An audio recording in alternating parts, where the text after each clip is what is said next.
Depois da ressurreição, o que aconteceu com Jesus após ter sido ressuscitado? Alguns fatos interessantes que a Bíblia Sagrada nos apresentam, que eles têm como objetivo fortalecer a nossa fé, a nossa esperança, as nossas convicções, preceitos e princípios bíblicos.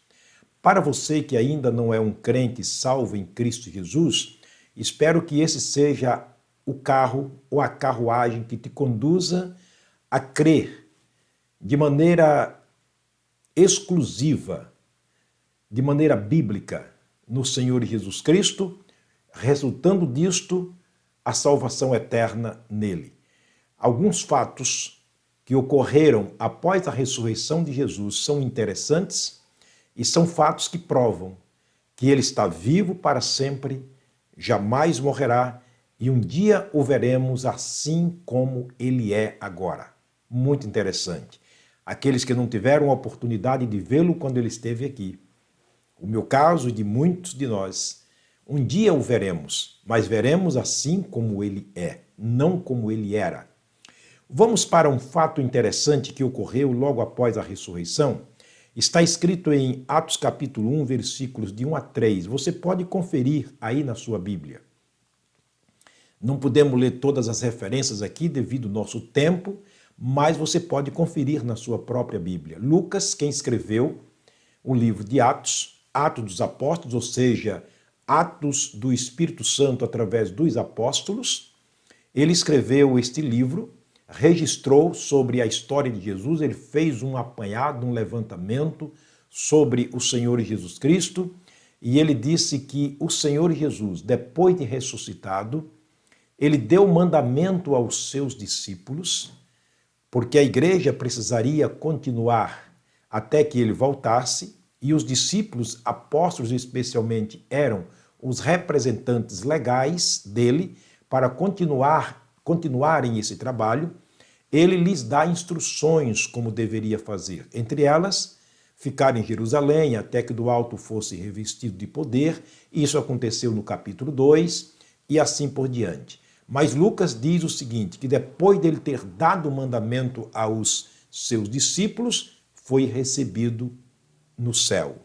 Você se lembra da profecia do Salmo 49, versículo 15, quando o salmista disse sobre Jesus, Deus remirá a minha alma do poder da sepultura e me receberá.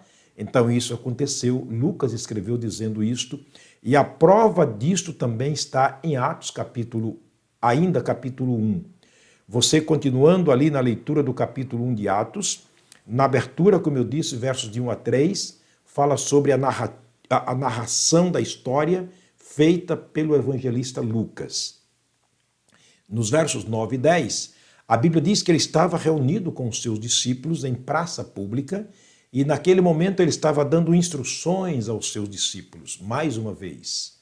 E naquele momento, diz os versos 9 e verso 10, que uma nuvem o desceu do céu, o envolveu e o levou para o Pai. Mais uma vez se cumprindo, Salmo 49, versículo 15, que Deus tiraria a sua vida, o seu corpo da sepultura e o receberia na glória. Se cumpriu de maneira cabal tudo aquilo que estava escrito sobre Jesus. Não podia ser diferente. A Bíblia é a palavra de Deus, é a mente de Deus. Portanto, está se cumprindo de maneira muito cabal aquilo que foi profetizado ou fora profetizado pelos profetas sobre Jesus. Então, ele sendo recebido em cima nos céus, desaparecendo da presença e da vista, do alcance visual dos seus discípulos, é claro, eles ficaram assustados. Eles não esperavam aquilo acontecer, embora as profecias diziam, mas eles não criam. Não é o caso de muita gente hoje, a Bíblia está dizendo, e muita gente protelando, e só na hora H é que abrirão os olhos e pode ser tarde demais. Para os discípulos, não porque eles eram pessoas salvas, mas foram surpreendidos por aquilo que eles não deram credibilidade. Eles não acompanharam minuciosamente as palavras do Senhor Jesus, ou as profecias que diziam a respeito dele. E neste momento se cumpre mais uma profecia. Uma nuvem o envolve, o leva para a glória e ele é recebido no céu pelo Pai. Os discípulos, assustados e admirados naquele momento, apareceu anjo e disse para eles: por que vocês estão olhando para o alto, homens da Galileia? Por que vocês estão assustados com a ascensão de Jesus aos céus? E prometeu: este que dentre vocês foi levado para o céu, ele há de vir, assim como o vistes ir. É interessante essa parte do texto. Assim como vistes ir. Jesus vai voltar pessoalmente, corporalmente, visivelmente, palpavelmente. Sim, acredite nisso. Ele vai voltar um dia. Essa é a grande promessa de Deus, esta é a grande esperança do cristão. É de poder encontrar o seu Salvador, o Messias prometido, que veio e voltará para nos buscar. Ele veio para os seus e voltará para os seus. Você já faz parte desse povo abençoado? Você já faz parte desse número de pessoas que um dia, com a viva esperança, verá o seu Salvador? Sua vida já foi salva pela graça mediante a fé? Seu nome já está escrito no livro da vida? Não estou perguntando se você é uma pessoa boa, sei que você é. Caridosa, bondosa, feitora de muitas boas obras, mas pergunto, já considerou de maneira profunda, minuciosa, terminante a obra de Deus na pessoa de Jesus para te salvar? Então exclui todas as nossas boas obras, os nossos bons feitos, nossos brilhantes pensamentos, nossas ideias mais lindas que sejam elas. Tudo isso é excluído quando nós olhamos para o sacrifício de Cristo.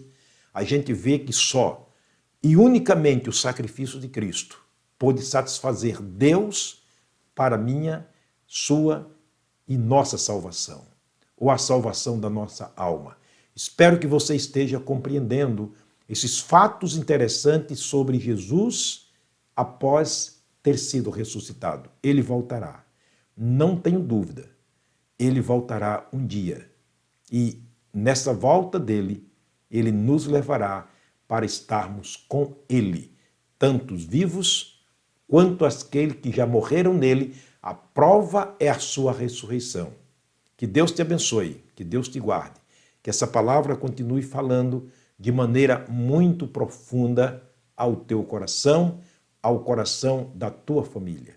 Vamos orar. Pai, obrigado, meu Deus, pela ressurreição do Senhor Jesus Cristo, pela sua ascensão, pela sua entronização e pela certeza absoluta da sua volta para nos buscar.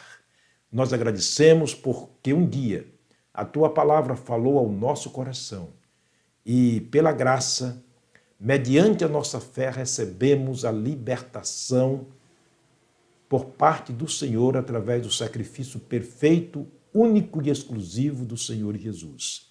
Abençoa as pessoas que estão me assistindo, fala os seus corações, abençoa as suas famílias, livra-as, ó Deus, da cegueira religiosa, voltando-se para Jesus, a luz do mundo, a vida eterna, o caminho que nos conduz para o Senhor. Esta é minha oração no nome de Jesus. Amém.